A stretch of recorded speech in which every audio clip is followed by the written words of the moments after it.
ஓம் சாந்தி. இன்று அறிவோமா ஆன்மீகம் பகுதியில் தீர்வுகளை பற்றி மட்டுமே சிந்திக்கவும் பேசவும் வேண்டும் என்கிற தலைப்பை பற்றி பார்க்கலாம்.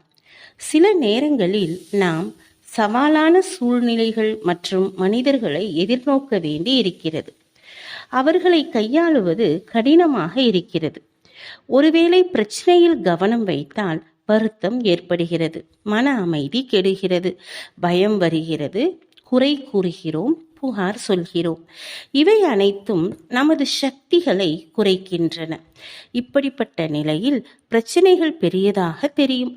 நாம் நமது சக்தியை சேமித்து தீர்வுகளில் கவனம் வைக்க வேண்டும்.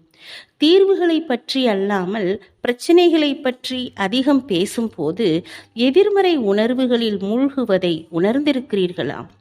நெருக்கடியான சூழ்நிலையில் நீங்கள் யார் பொறுப்பு, ஏன் இது நிகழ்ந்தது, எப்படி விஷயங்கள் எனக்கு தவறாக நடக்கும் போன்ற சிந்தனைகள் மற்றும் விவாதங்களில் சிக்கிக்கொள்கிறீர்களா? இல்லை, தனக்கும் அதில் ஈடுபட்டுள்ள பிறருக்கும் என்ன செய்ய வேண்டும் என்பதில் மட்டும் கவனம் கொடுக்க வேண்டும் என்று நினைவுபடுத்திக் கொள்கிறீர்களா? சூழ்நிலை எவ்வளவு மோசமாக இருந்தாலும் தீர்வு ஒன்றுதான் உண்மையில் நிகழ வேண்டியதாகும். கேள்விகளால் மனதை நிறைத்தால் நேரம் வீணாகுவதுடன் சக்தியும் காலியாகிவிடும். நாம் மனதை அமைதியாக்க வேண்டும்.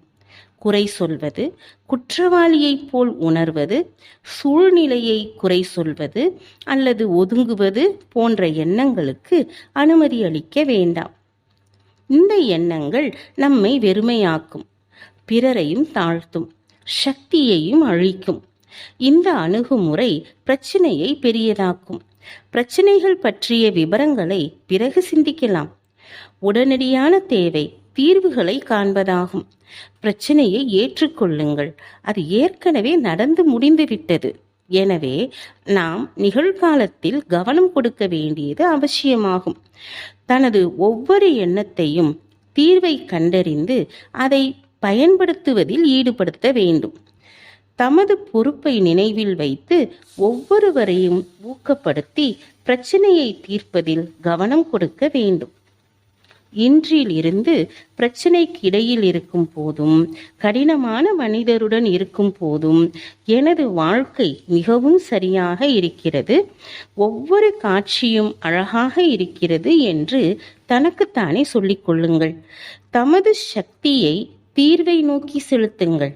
அந்த விஷயம் பெரியது என்றாலும் சிறியது என்றாலும் சூழ்நிலையை, மனிதர்களை ஏற்றுக்கொள்ளுங்கள்.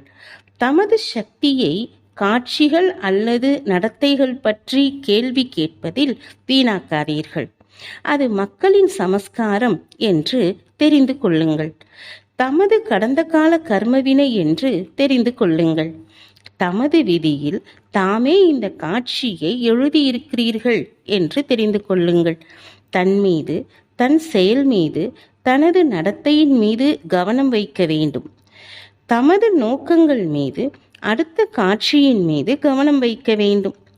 தமது சக்தியை நிகழ்காலத்தில் இருப்பதில் பயன்படுத்த வேண்டும். தமது சக்தி நிகழ்காலத்தில் இருக்கிறது. எனவே அமைதியாக இருங்கள்.